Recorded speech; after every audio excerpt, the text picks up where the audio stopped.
Y esta presentación de este proyecto tiene mucho que ver también en la programación de Casa Árabe con toda una serie de actividades que hemos venido desarrollando en estos últimos meses a través de mesas redondas y conferencias, a través de las cuales hemos intentado entender un poco mejor qué es esto que está sucediendo en el mundo, este fenómeno que es un fenómeno global de yihadismo, de terrorismo que nos está afectando a todos en Europa, pero sobre todo en los propios países árabes, que son los que están sufriendo esta situación de manera más directa y numerosa, por decirlo en términos cuantitativos, claro, ¿no? Hemos analizado a través de expertos las razones, las causas, los contextos sociohistóricos que han llevado a esto, las maneras, los modos de actuar de los miembros del Estado Islámico y demás. Y había una dimensión que hasta ahora no habíamos abordado suficientemente, que era precisamente esa parte, ese papel que está jugando la sociedad civil en los países árabes, una sociedad civil comprometida y que tiene un firme deseo de que esto no suceda y no tener que vivir con este problema. Y entonces desarrollan un trabajo comprometido, solidario, firme, serio, tratando de luchar contra la radicalización. Entre los actores de esta sociedad civil hay muchas organizaciones, ONGs, sindicatos, personas de la calle, también intelectuales como el presentador de hoy, Mahi Bin, que es un artista plástico, escultor, pintor, muy conocido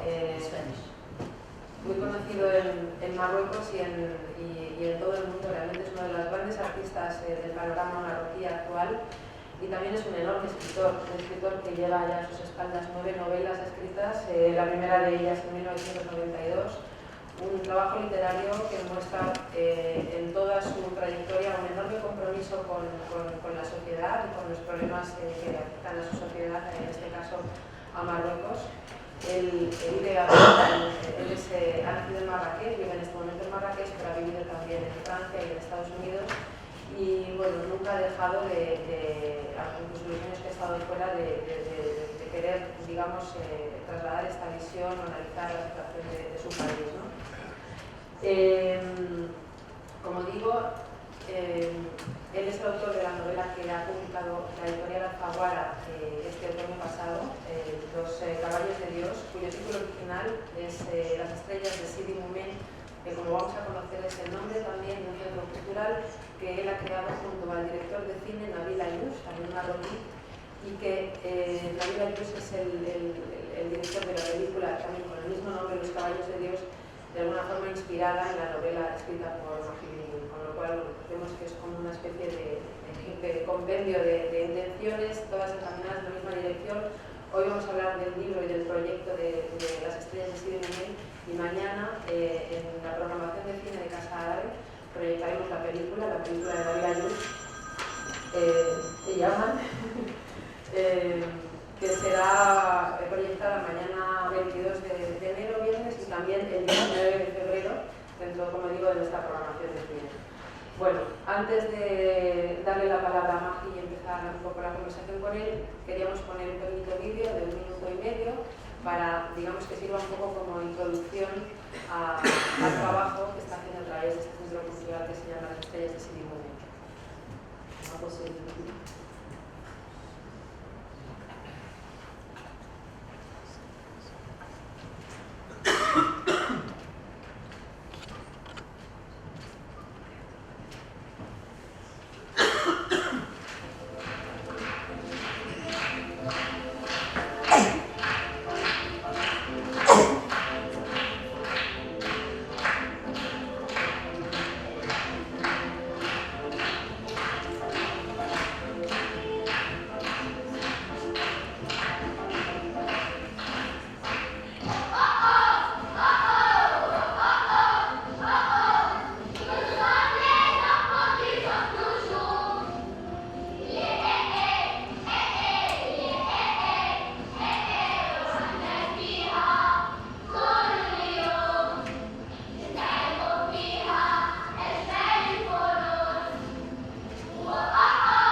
bienvenido.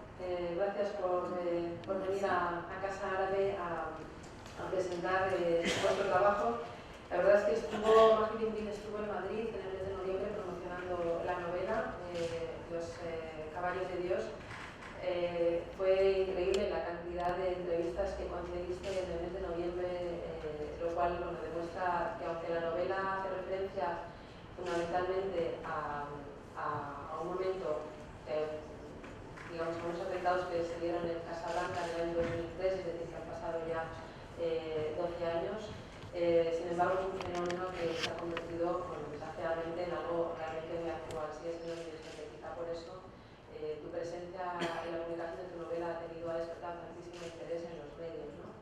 A mí me gustaría que empezáramos, porque nos empezaras contándonos un poco qué es lo que viste en el barrio de Sidi Moment, una barriada de Casablanca. ¿Qué conociste? ¿Qué es lo que encontraste cuando fuiste a ver esa zona de Casablanca de la que salieron los jóvenes que se inmolaron en kamikazes y los atentados? Y bueno, a partir de ahí, ¿qué es lo que te llevó a escribir la novela? Alors, ça va, ça me sent le roman est un succès puisqu'il a donné lieu à l'ouverture d'un centre culturel. Ça veut dire que la littérature, elle sert à quelque chose. Donc l'idée de ce roman est née un peu par hasard. Je ne comptais pas écrire sur le terrorisme. En 2003, 14 jeunes sont sortis d'un bidonville à côté de Casablanca. Un bidonville, une ville pratiquement, puisque c'est 300 000 habitants. C'était assez effrayant. Et ces 14 jeunes, de 16 à 25, 26 ans, quelque chose comme ça, et ils se sont fait exploser dans différents lieux de la ville. À Casablanca, dans un palace, un hôtel 5 étoiles, dans un restaurant, la Casa de España, dans une synagogue, dans 5 endroits différents, et en faisant 45 morts et une centaine de blessés. Évidemment, le Maroc est un pays qui n'a pas connu le terrorisme. On pensait qu'on était immunisé contre le terrorisme, que cette chose-là, elle se passait ailleurs, mais pas chez nous. Les Marocains est un peuple pacifique. No en nuestro país. Los marroquíes son pacíficos. Marruecos es un país pacífico. El marroquí es una persona simpática. Si usted está en la calle y pregunta por su camino, pues 10 personas se paran y le van a dar información distinta, pero todo el mundo le quiere ayudar y le ayuda. Es gente muy, muy simpática, muy amable. No somos violentos. La violencia no forma parte de nuestro carácter. Así que quise entender lo que había pasado, porque estos jóvenes eran marroquíes y todos habían crecido en este poblado chabolista. Así que quise ver a qué se parecía Sidi Moment, porque en Marruecos hay poblados chabolistas en muchos sitios, en muchas ciudades, pero son chabolas pequeñas, no son grandes maquinarias. Sidi Moment es la chabola más antigua de Marruecos. Existe desde la época del protectorado. Entonces había canteras y la gente se instaló allí y se convirtió en un poblado chabolista. Y lo que vi cuando llegué allí fueron niños que estaban jugando al fútbol en un vertedero público, pero un vertedero inmenso. Estos niños estaban jugando al fútbol y yo pensé, estos niños serán los protagonistas de mi próxima novela. Era difícil entrar en Sidi Moment después de los atentados, porque la gente de allí desconfiaba después de los atentados, desconfiaba de los policías, de los periodistas, de la gente en general, porque esta zona era una zona franca. Y un amigo periodista me abrió las puertas. Él procedía de Sidi Moment. Entonces yo tenía que entrar en las chabolas, ver, sentir cómo la gente vivía allí. Y empecé a escribir mi novela Y fue difícil, fue muy difícil. Me planteó muchos problemas escribir esta novela. ¿Por qué? Porque empecé a escribirla en 2004. En 2005-2006 empecé a entender demasiado bien.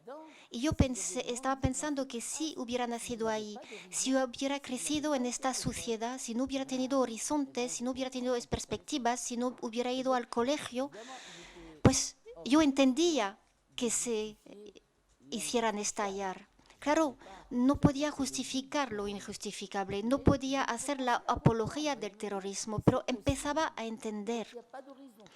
Empecé a pensar, es posible. Cuando uno no tiene perspectiva, no tiene horizontes, todo es posible. Así que dejé de escribir. En 2006 dejé de escribir y dije, pues seguiré más tarde. De momento no puedo seguir. Mientras tanto, escribí una novela bonita que se llama Historias de Marrakech, que me encargó mi editor español. Se trata de una colección muy bonita en la que pues, son autores que tienen que contar su propia ciudad en 100 páginas. Lo escribí y para mí fueron como vacaciones. Conté Marrakech, la gente de Marrakech, pero tenía que acabar la novela sobre Sidi Moumen. ¿Por qué? Porque muchas veces cuando se habla de kamikazes pensamos en monstruos, en todas las películas americanas, en los periódicos. Cuando se hablan de kamikazes, muchas veces se les describe como si fueran monstruos horribles, terroríficos. Y yo no les veía así. Estos chavales que conocí allí no eran monstruos.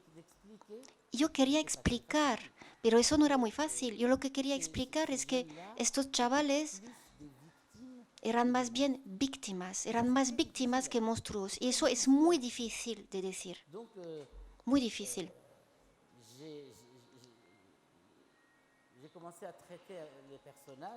Empecé a trabajar en los personajes. Quería que fuesen simpáticos. Querían que los kamikazes, que el lector amase a los kamikazes. Y con la literatura se puede hacer. Porque yo quería explicar que al final no son aquellos jóvenes los monstruos. El monstruo es el Estado que deja que exista una chabola de 300.000 habitantes a las puertas de la capital económica del país, que es Casablanca. El Estado es monstruoso. ¿Quiénes son los responsables? Pues es esta mafia religiosa que se establece en la chabola y que trabaja a nivel social porque recibe dinero de Arabia Saudita, un dinero que llega con el Islam mohavista. Y estos radicales condicionan a los chavales. Bastan con 2 años para construir una bomba humana. Porque estos jóvenes son muy frágiles. Cuando uno vive en un sitio como Sidi Moumen, cuando uno va al colegio, es muy fácil convertirse en una bomba humana, porque estos radicales les dicen, vosotros ya estáis en el infierno y yo os voy a proponer una salida. Vais a poder llegar al paraíso donde os espera 70 vírgenes.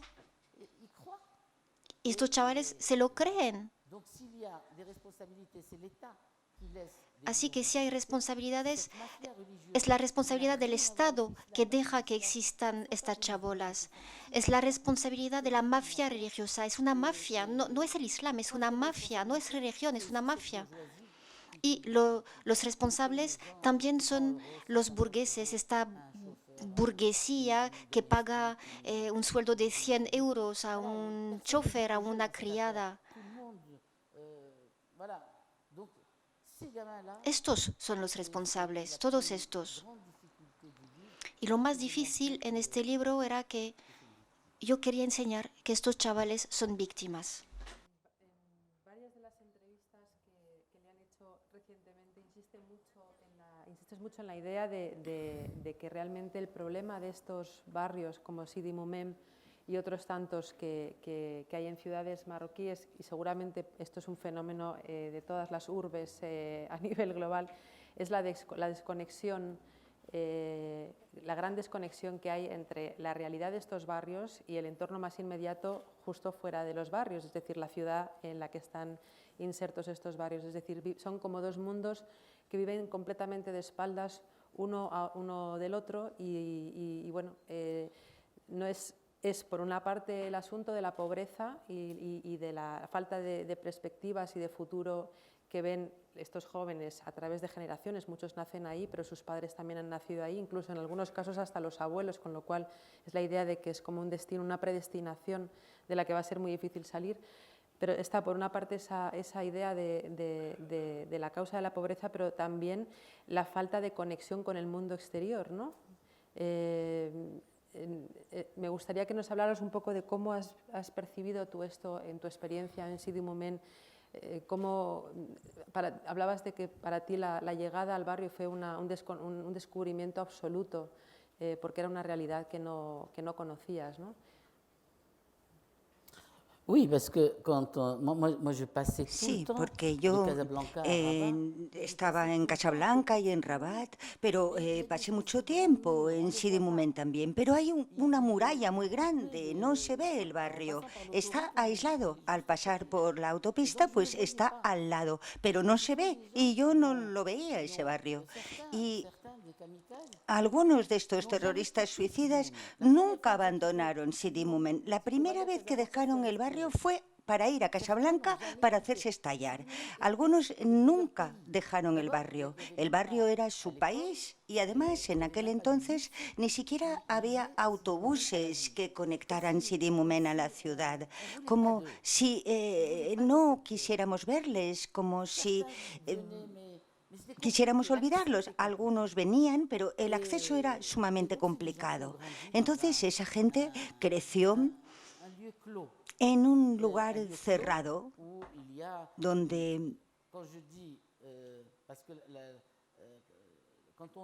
bueno, cuando uno lee la novela, nos damos cuenta que la gente que vive en Sidi Moumen no es gente desgraciada, no es tan triste, es gente muy alegre. Y yo insisto, porque cuando llegué allí vi que los niños estaban contentos, jugaban con cualquier cosa, con una lata de sardinas y una cuerda, pero estaban contentos, más contentos que los demás. Había una especie de alegría de vivir, pero era un mundo cerrado, aislado. Y cuando Nabil Ayouch hizo la película y contrató niños del poblado. Fueron ellos los protagonistas de la película. Y contrató pues 10 o 12 niños y por supuesto pues les alquiló un apartamento maravilloso, se les daba de comer, se les vestía bien y estuve en el rodaje de la película y veía a esos niños cuando iban a comer, pues llenaban el plato hasta arriba, como si ese maná se fuera a acabar de pronto. Y entonces le dije a Nabil, oye, ¿y después del rodaje qué vas a hacer con los niños? ¿No los vas a devolver al poblado? Y me dice, bueno, ¿pero qué quieres que haga yo con 12 o 13 niños? Bueno, han ganado un poco de dinero, tienen familias, yo no puedo hacer nada más. Y yo le digo, pero eso es inhumano, sacar a niños durante un año de su entorno, darles una cama, sábanas limpias, una ducha. Es importantísimo poder ducharse todos los días. Estaban limpios y ahora de pronto los vas a devolver al poblado. Entonces empezamos a darnos cuenta que eso constituía un problema. Entonces se nos ocurrió hacer algo para esos niños. Bueno, tuvimos muchísimas ideas y de ahí surgió la idea de crear un centro cultural en el poblado de Chabolas.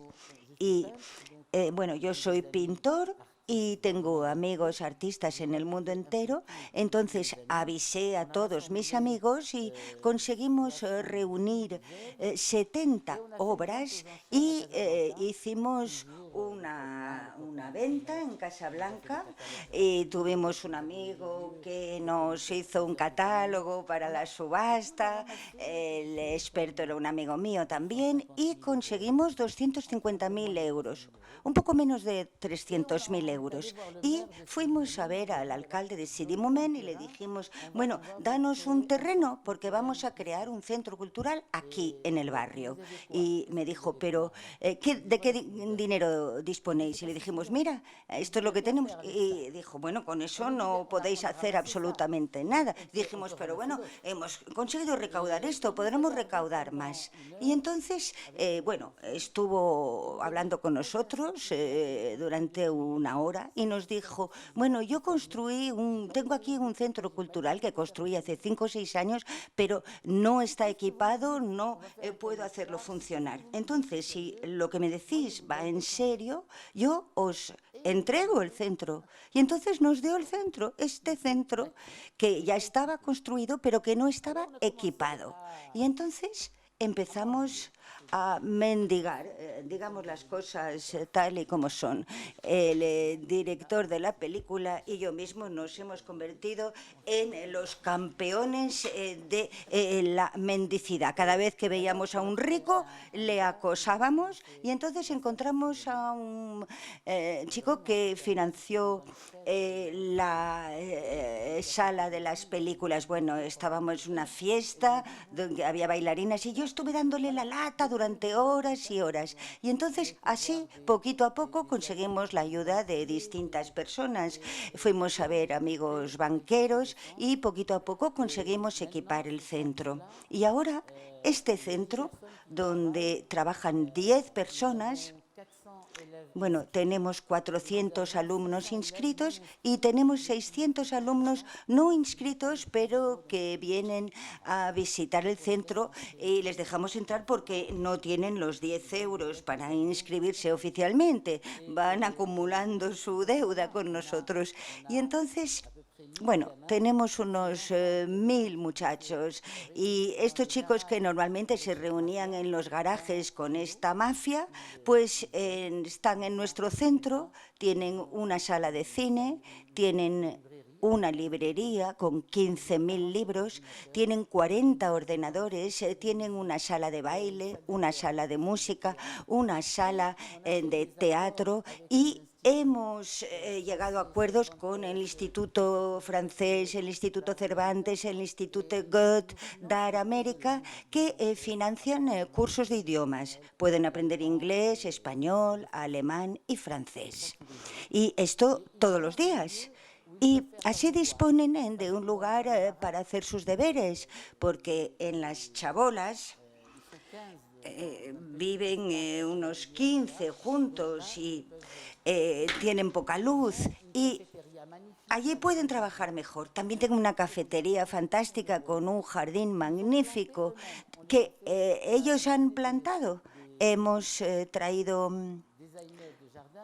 plantones, hemos traído diseñadores, paisajistas y los niños han ido plantando los árboles. Cada árbol tiene el nombre de un niño y entonces les decimos, si cuidáis de vuestro entorno, es algo que es positivo para todos y además es un lugar mixto donde conviven niños y niñas. Hay niñas allí con su velo que están bailando rap y me parece fantástico. Tenemos imágenes muy interesantes. Un islamista con una barba enorme, con una gandura, una túnica blanca y con su niñita de 3 años que tiene su tutú y que viene a clase de baile.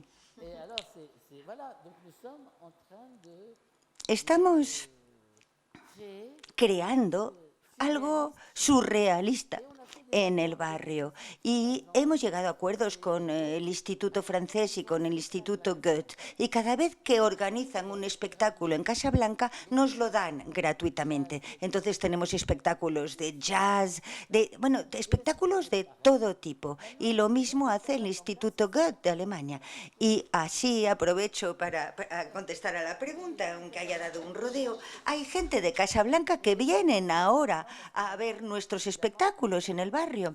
Y ahora, además, el Estado se ha dado cuenta que tiene que erradicar estas chabolas y han empezado pues a destruir estos poblados. Bueno, empiecen a construir edificios baratos, tampoco es una buena solución, pero bueno, están reubicando a la gente y han creado un tranvía entre Casablanca y Sidi Moumen. Ahora hay un vínculo social entre estos dos universos que vivían de espaldas al uno al otro y que ahora sí que se comunican. Me comentabas este mediodía que la experiencia ha sido tan rica y tan exitosa que, de hecho, el proyecto se está replicando en otras ciudades de Marruecos. Habéis recibido muchísimo apoyo, hay muchas personas que están realmente muy interesadas en apoyar esta iniciativa vuestra, viendo que realmente la vía de la cultura y el arte es, en serio, un camino muy útil para luchar contra la radicalización, ¿no? ¿En qué otras ciudades de Marruecos estáis poniendo en marcha centros similares?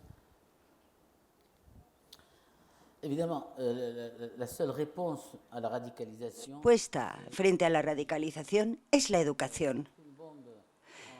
Tirar una bomba en Siria para matar terroristas pues no sirve porque se fabrican 100. No existen los bombardeos quirúrgicos. Esa no es la solución. Entonces, la solución real, verdadera, pasa por la educación, ocuparse de estos niños. Y el centro, bueno, hubo un marroquí de confesión judía que vino a visitar el centro un día, que se llama Gilles Medina. Se quedó durante una hora. Este tipo es riquísimo, nosotros no lo sabíamos, si no lo hubiéramos acosado inmediatamente, pero se quedó una hora y dijo, pues voy a financiar 2 otros centros como este. Voy a financiar completamente 2 centros y les voy a dar 2 años de autonomía. Yo casi me desmayo porque me impresionó y empecé a amar a este hombre profundamente y nos financió 2 centros. Vamos a abrir uno en Fez, en un lugar también muy desfavorecido, y otro en Essaouira. Teníamos que abrir otro en Tánger, pero los islamistas se han opuesto. Los islamistas que están en el ayuntamiento pues se han opuesto al proyecto. Nabil Ayouch, que tiene muy mala prensa, ha escrito un libro que se llama Much Loved, una película que retrata la vida de jóvenes prostitutas, y eso no ha gustado nada en Marruecos. La película ha sido prohibida y gracias a esta censura se ha convertido en la película más vendida en el mundo, porque ha conseguido 300.000 entradas en París. En todos los sitios ha sido un verdadero éxito. O sea que, en definitiva, la censura nos ha ayudado. Entonces, los islamistas se han opuesto a la presencia, a este centro en Tánger, por la presencia de Nabil Ayouch. Y entonces vamos a abrir uno en Essaouira ahora. Tenemos 2 centros que se van a abrir próximamente en los 3 meses venideros. Y un 4.º centro que se va a abrir en Ouarzazate. Hay un proyecto de energía solar fantástico y conseguí hablar con el jefe una noche y, de hecho, nos va a financiar un centro en Ouarzazate. Es decir, de aquí a de entre 3 o 7 meses vamos a poder inaugurar 3 centros más. Y estos 3 centros ya están financiados. Ahora buscamos dinero para los centros que crearemos en el futuro, porque estamos pensando en exportar esta idea. Es decir, poder abrir 2 o 3 centros más en algunas regiones desfavorecidas de Marruecos, pero pensamos exportar la idea a Túnez, a Dakar, porque parece que este proyecto funciona. Bueno, en determinado momento casi nos daba miedo porque parecía que crecía demasiado y decimos, bueno, si seguimos así vamos a tener que cerrar, ¿qué vamos a hacer? Y entonces, bueno, la idea era multiplicar estos centros y ahora podemos abrir más, puesto que este proyecto interesa a todo el mundo. Me invitó el gobierno alemán, estuvimos visitando las distintas fundaciones, las grandes asociaciones y a todo el mundo le interesaba este proyecto, porque a mi entender es un modelo de lucha contra la radicalización. Es la única solución. No hay mil soluciones, solo hay una. A la existencia de estos centros y a las actividades que hacéis en ellos tan abiertas, tan variadas, los sectores más conservadores, más evidentemente los hay en barrios como Sidi Moumen, ¿os han puesto obstáculos para poder poner en marcha el centro y desarrollar las actividades? Évidemment, ils nous voient comme Claro, porque nos ven como unos colonizados que vienen a darles lecciones. on n'était pas les bienvenus. En un principio no estuvimos bienvenidos, On a rencontré toutes les associations. pero nos pusimos en contacto con todas las asociaciones, la gente que trabajaba en el terreno y les dijimos, nosotros no tenemos nada que ganar, les queremos ayudar, eso es lo que les proponemos, si no les interesa nos vamos a ir a otra parte, este sitio es para ustedes, si uno tiene un proyecto lo vamos a financiar, este sitio es suyo. Y entonces, pues al final probaron y ahora todo funciona. Lo que nos planteó problemas fue la película de Nabil Ayouch, porque cuando surgió la polémica sobre esta película que habla de prostitución, los islamistas, 300 islamistas, 300 barbudos, eso impresiona, te lo puedo decir. Hicieron una sentada de 300 barbudos delante del centro, diciendo que Nabil Ayouch tenía que salir del centro porque iba a pervertir a las niñas, iba a convertirlas en prostitutas porque es un medio judío, en fin, empezaron a despotricar. Pero luego vinieron las madres a las 4 con sus niños, con sus niñas, cruzaron estos islamistas sentados y les echaron la bronca y llevaron a sus niñas, a sus niños dentro del centro y no volvieron los barbudos. Quería preguntarte, Magi, una de las iniciativas, de las actividades que hicisteis Nabil Ayouch y tú en el 10º aniversario de los atentados de Casablanca fue precisamente generar un encuentro entre las familias de los kamikazes y las familias de las víctimas de los atentados. Me gustaría que nos contaras un poco esta experiencia, porque debió ser algo realmente impactante, ¿no? Sur le coup, on a été un peu kamikaze, parce qu'on ne savait pas ce qu'on faisait. La verdad es que fuimos un poco kamikazes, no sabíamos muy bien lo que íbamos a hacer. Así escrito, pues es muy interesante en el papel, pero cuando vimos llegar a los ninjas vestidos de negro y todas estas familias, unos que habían matado a otros, fue horrible. Proyectamos la película de Nabil, la película sobre los atentados, y al final del debate invitamos a que hablase una mujer que perdió a su marido y a su hijo en el restaurante Casa de España. Estaban en el restaurante y ella nos dijo, ¿a quién tengo que perdonar? Yo no me perdono a mí misma porque yo llegué tarde al restaurante. A mí me habría gustado morir con ellos y esto no me lo puedo perdonar. ¿Cómo puedo perdonar a los demás? Ella habló de su hijo de 16 años, de su marido, y una mujer con un velo negro subió sola al estrado y le dijo, Pero señora, a mí también se me murió el hijo de 18 años. Mi hijo mató a su marido y a su hijo y yo le pido perdón. Le pido perdón. Le pido perdón porque yo también sufro, porque yo también perdí a mi hijo. Y se abrazaron la una a la otra y nos hicieron llorar. Pero eso parecía un culebrón venezolano. Toda la sala estaba llorando y nosotros estábamos llorando. Se hablaron y se abrazaron.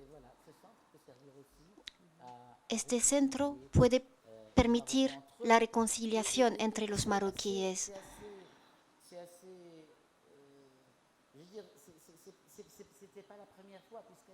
No era la primera vez, de hecho, porque yo un día, cuando estaba en Casablanca presentando mi novela, la novela acaba de salir, estaban sentadas unas señoras y eran de una asociación de familias de víctimas. Estaban unas 15. Estaban sentadas en la primera fila y yo les estaba diciendo, el tío que mató a tu hijo, a tu hermano y tal, no es tan responsable como tú crees.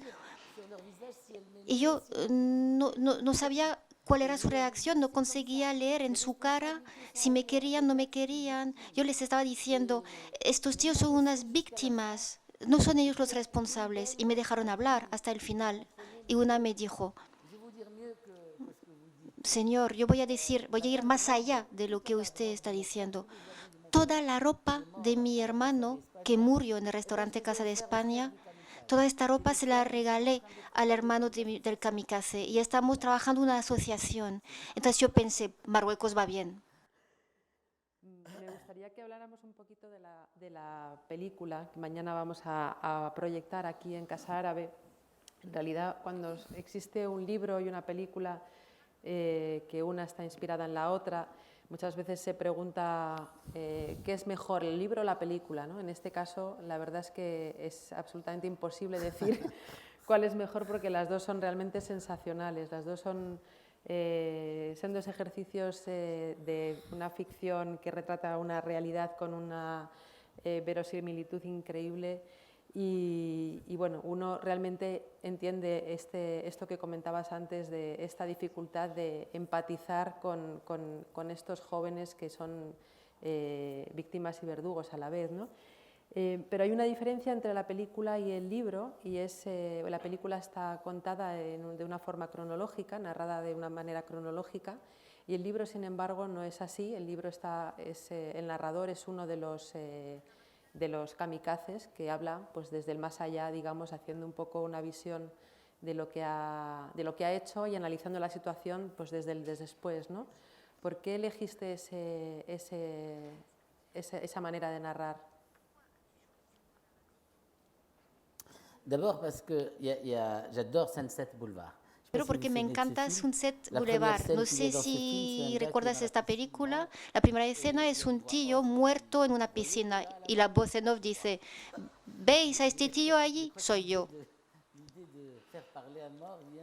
La idea de hacer que hablase un muerto viene de esta película que me encanta.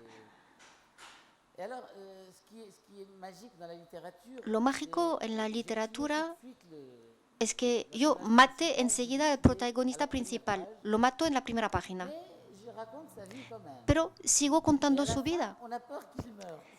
Y al final tenemos miedo a que muera y pensamos, no lo va a hacer, cuando ya sabemos que lo ha hecho. Este es el milagro de la literatura. Nabil no ha elegido esta manera. Yo le dije, este libro es mi bebé, la película es otra cosa, son obras que son primas hermanas, pero son obras distintas. Y nos pusimos de acuerdo los dos. Antes de firmar el contrato, yo tenía que hablar con él del fondo. ¿Tú estás de acuerdo de que estos niños son víctimas? ¿Tú estás de acuerdo en que los monstruos son otros? Estando de acuerdo sobre esto, todo lo demás no me parecía importante. Él quería que yo escribiera el guión, pero esto yo no lo sé hacer. No, yo le dije, no, elige a alguien Yo, si quieres, puedo luego echar una mirada. Entonces, eligió a un guionista, pero él quería mi opinión. Quería conocer mi criterio. Entonces, leí el guión, lo leí, apunté cositas. Y al final le dije, oye, pero me estás dando la lata. Tú me pides mi opinión, pero al final ni la tomas en cuenta, porque al final no las tuvo en cuenta. Porque hay cosas que me parecen muy importantes en el libro, por ejemplo, la violación colectiva. Pues la violación colectiva no aparece en la novela, en la película. También la escena de homosexualidad de la novela no aparece tampoco en la película. Entonces yo le dije, oye, me estás pidiendo mi opinión, pero al final no la tienes en cuenta. Pero en el fondo estábamos de acuerdo sobre el tema, y cuando él no podía ir a defender la película en alguna parte, yo iba. Yo presenté la película, hablé con la gente de la película. Trabajamos los dos al final. De hecho, ya no sabía si hablaba de la película o de la novela. Ya estaba un poco confundido. Pero en el fondo estamos los dos de acuerdo. El libro en Marruecos. ¿Cómo a été accueilli le livre au Maroc? A-t-il été un succès? Tu disais que tu écris en français. Le livre a été vendu au Maroc. Tu dis que ça a été un succès, non? Qu'il a été... Tous tes livres sont des succès d'ailleurs, je crois. Mais celui-là particulièrement. Sí, efectivamente, fue un éxito y este más. La versión en árabe también ha tenido éxito. Claro, hubo unos imbéciles que me mandaron SMS, vamos a atacar a tu hija que está en tal instituto. Pero cuando alguien quiere hacer algo, lo hace, no lo cuenta. Unos imbéciles que no están de acuerdo, pero bueno, tienen derecho a no apreciar a mi libro. Yo no obligo a nadie a que lean mis libros. Ahora está publicado en la colección de bolsillo. Hay bastantes tesis en la universidad sobre mis libros. En muchas universidades me invitan los alumnos que trabajan sobre esta novela. Tuvo un gran éxito, tuvo muy buena acogida. Está traducida a 16 idiomas. Cuantos más atentados, más traducción hay de mi novela. Es horrible decir esto, pero es así. Dentro de 2 meses se va a publicar en Italia, luego en Grecia, en República Checa. Idiomas improbables, vamos. Me gustaría mostrar algunas imágenes. Hemos estado viendo, mientras hablábamos, algunas imágenes seleccionadas del proyecto de las estrellas de Sidi Moumem, el Centro Cultural. Pero no me gustaría terminar esta conversación antes de dejaros la palabra al público para que podáis conversar con Maggie y preguntarle lo que queráis, sin completar un poco la presentación de Maggie Binbin como artista, la verdad, bastante total, porque su faceta de escultor y de pintor es tan importante como su faceta de escritor.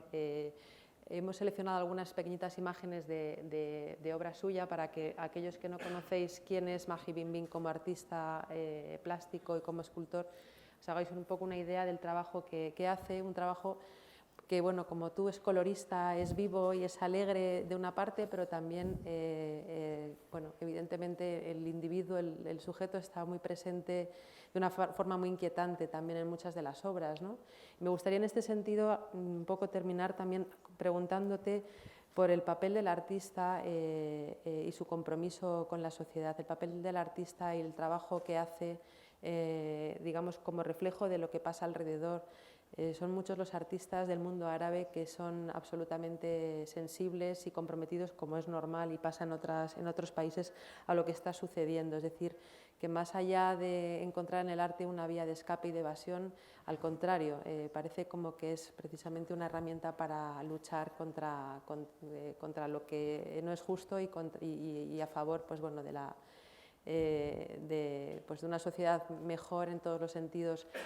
En este sentido es importante y me gustaría mencionar el nombre de Leila Alaoui, una fotógrafa que desgraciadamente ha fallecido ayer, hace unos días, ayer fue su entierro, una fotógrafa marroquí, muy amiga de Maggi, y es uno de estos ejemplos realmente de alguien muy comprometido con su trabajo, que ha desarrollado una labor maravillosa como fotógrafa, y bueno, pues ella fue una de las víctimas del último atentado que hemos conocido en Burkina Faso, ¿no? Me gustaría que nos hablaras un poco de este papel de los artistas en Marruecos que tú conoces, una generación muy joven con los que trabajas en este centro al que estás tan vinculado, el Makam en Marrakech. ¿Qué trabajo hacen y cómo incorporan todo lo que está pasando en su proceso creativo, ¿no?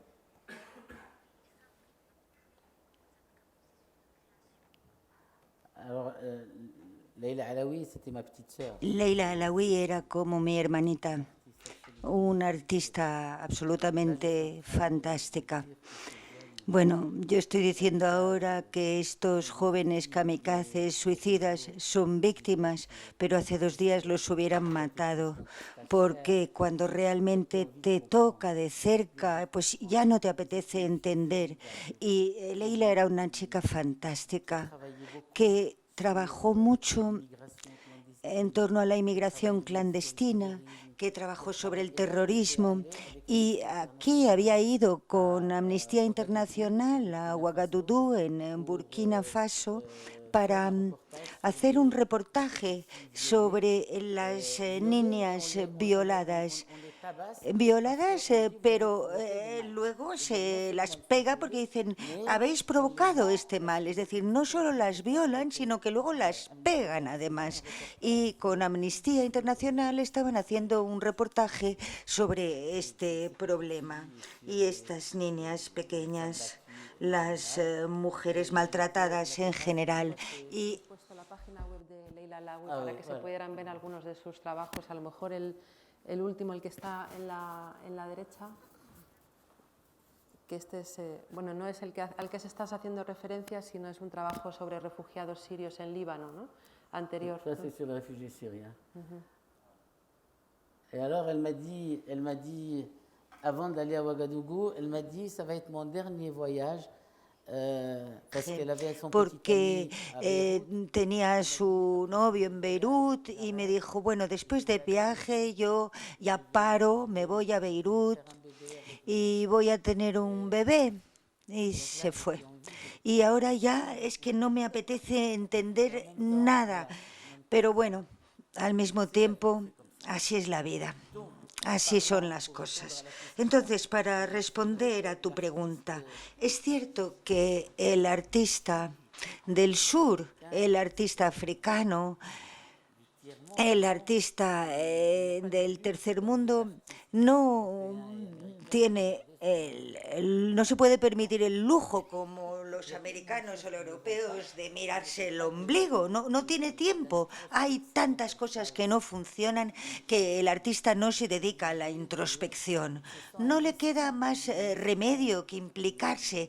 Se siente poseedor de una misión. Es un justiciero, tiene que reparar lo que no funciona.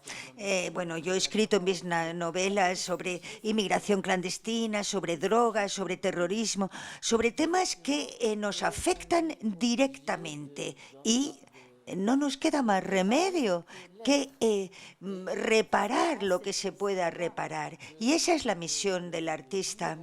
Decirle a la gente, mirad cómo sois. No se trata de juzgarles, sino simplemente de observar. Mirad cómo sois, mirad cómo soy yo. Y ese es el espejo de la sociedad. Y a veces a la sociedad no le gusta mirarse en el espejo, como en la película de Much Love se vio perfectamente. La gente no quería mirarse en el espejo, no quería reconocerse en esas prostitutas que hablaban como prostitutas y en esa película se reflejaba la realidad, pero el público no quiere verla, esa realidad. Y nuestro papel como artistas es, poner el dedo en la llaga y decir, así somos, así son ustedes. Les damos una imagen de ellos mismos, una imagen que no necesariamente es hermosa. Alors, bueno, pues si te parece, Magi, hay un micrófono, Bien sûr. hay un micrófono inalámbrico y podemos abrir el espacio para aquellos que queráis preguntarle o comentar alguna cuestión. Con este recuerdo a Leila Alaoui vamos a poner punto final, Magi, a la sesión de hoy.